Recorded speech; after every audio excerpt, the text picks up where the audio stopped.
போலீசாரால் தேடப்படும் முக்கிய நபர் சரணடைவர், ஜனாதிபதியின் நம்பிக்கை. பயங்கரவாத தடை சட்டம் நீக்கப்படும், ஜனாதிபதி உறுதி.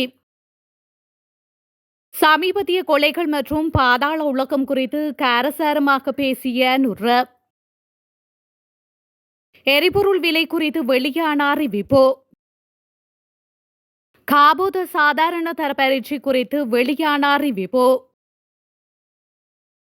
போர் நிறுத்த பேச்சுவார்த்தையில் குறுக்கிட்ட டொனால்ட் ட்ரம்ப், ஜெலஸ்கியுடன் வெடித்த வாக்குவாதம். பாகிஸ்தானில் கொடூரம், மசூதியில் மனித வெடிகுண்டு தாக்குதல்.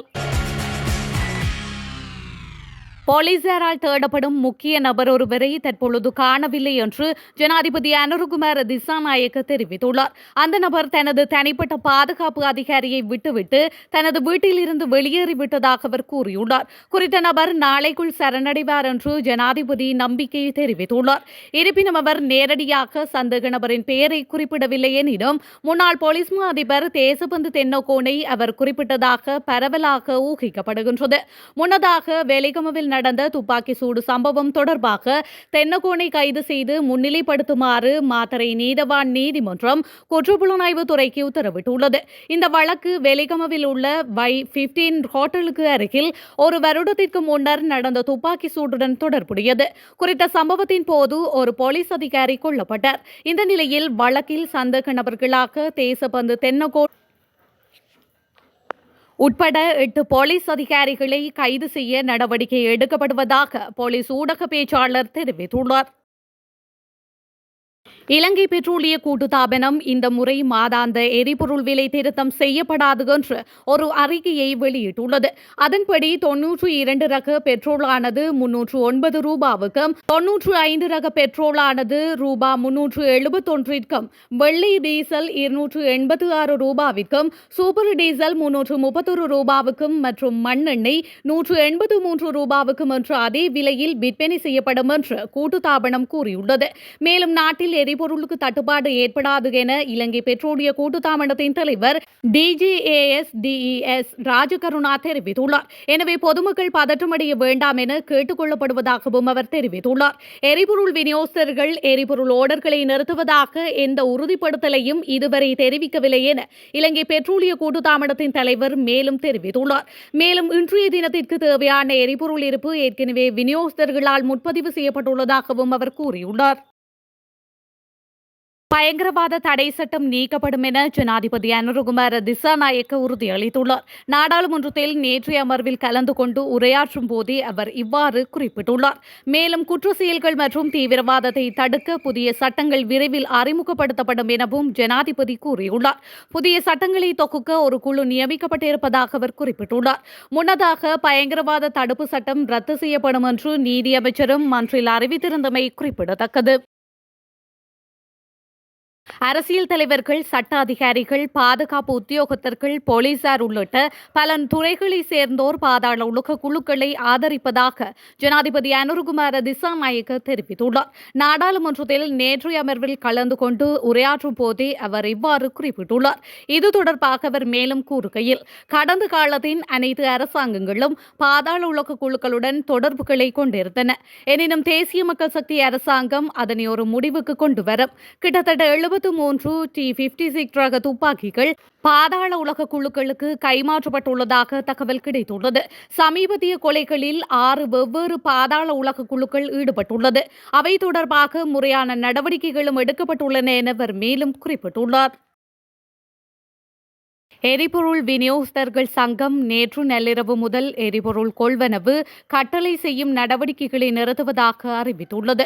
தற்போதுள்ள இருப்புகளின் விநியோகம் தொடரும் அதே வேளையில் புதிய கொள்வனவு கட்டளைகள் எதுவும் மேற்கொள்ளப்படாது என்று அவர்கள் தெரிவித்துள்ளனர்.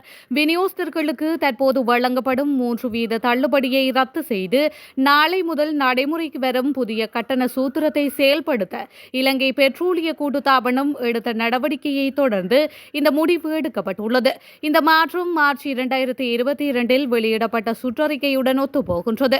இது தற்போதைய கட்டண முறையை சட்டவிரோதமாக்குகின்றது என்று பெட்ரோலிய கூட்டுத்தாபன தலைவர் DJ ராஜகருணா குறிப்பிட்டுள்ளார். இதற்கு பதிலளிக்கும் வகையிலேயே விநியோகஸ்தர்கள் சங்கம் நேற்று பிற்பகல் ஒரு ஊடக சந்திப்பில் தங்கள் பெட்ரோலிய கொள்வனவு கட்டளைகளை நிறுத்தி வைப்பதாக அறிவித்துள்ளது. காபோது சாதாரண தர பரீட்சை மார்ச் 17 அன்று தொடங்கி மார்ச் 26 வரை தொடரும் என்று இலங்கை பரீட்சைகள் திணைக்களம் அறிவித்துள்ளது. பரீட்சைக்கு தோற்றும் பாடசாலை விண்ணப்பதாரர்களின் அனுமதி அட்டைகள் உரிய பாடசாலையின் அதிபருக்கு தபால் மூலம் அனுப்பப்பட்டுள்ளதாகவும் தனியார் விண்ணப்பதாரர்களின் அனுமதி அட்டைகள் அவர்களின் தனிப்பட்ட முகவரிகளுக்கு அனுப்பப்பட்டுள்ளதாகவும் பரீட்சைகள் திணைக்களம் தெரிவித்துள்ளது. பரீட்சைக்கான அனுமதி அட்டைகள் கிடைக்காதவர்கள் மார்ச் 7 முதல் பரீட்சைகள் திணைக்களத்தின் உத்தியோகபூர்வ இணையதளமான www.donets.lk பார்வையிட்டு அனுமதி அட்டைகளை பதிவிறக்கம் செய்து கொள்ளும் வசதி ஏற்படுத்தப்பட்டுள்ளதாக பரீட்சைகள் திணைக்களம் தெரிவித்துள்ளது.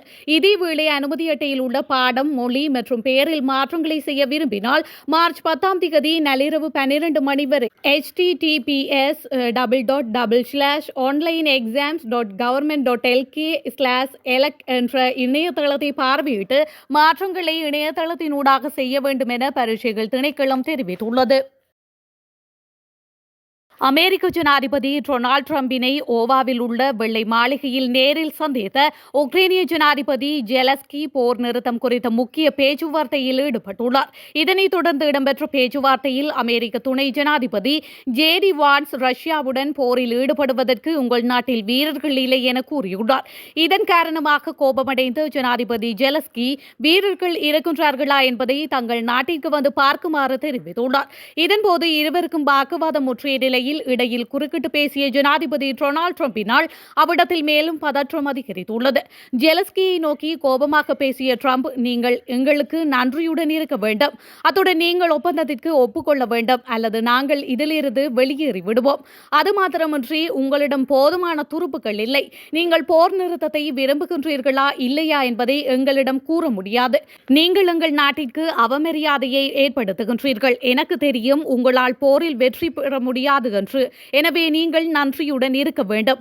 ஆனால் இதுபோன்று ஒப்பந்தம் செய்வது மிகவும் கடினமானது. எங்கள் ஆயுதங்கள் இல்லை என்றால் இந்த போர் எப்போதோ முடிந்திருக்கும். நீங்கள் தனியாக செயற்பட்டதில்லை. ஆனால் நீங்கள் முட்டாள் ஜனாதிபதியே, எங்களிடம் 350 பில்லியனை பெற்றுள்ளீர்கள். அத்துடன் எங்கள் ஆயுத தளவாடங்கள் இல்லை என்றால் இந்த போர் 2 வாரங்களில் முடிந்திருக்கும் என கடுமையாக டொனால்ட் ட்ரம்ப் உரையாடியுள்ளார். பாகிஸ்தானில் மசூதி ஒன்றில் பயங்கர வெடிகுண்டு தாக்குதல் ஒன்று இடம்பெற்றுள்ளதாக சர்வதேச ஊடகங்கள் செய்தி வெளியிட்டுள்ளன.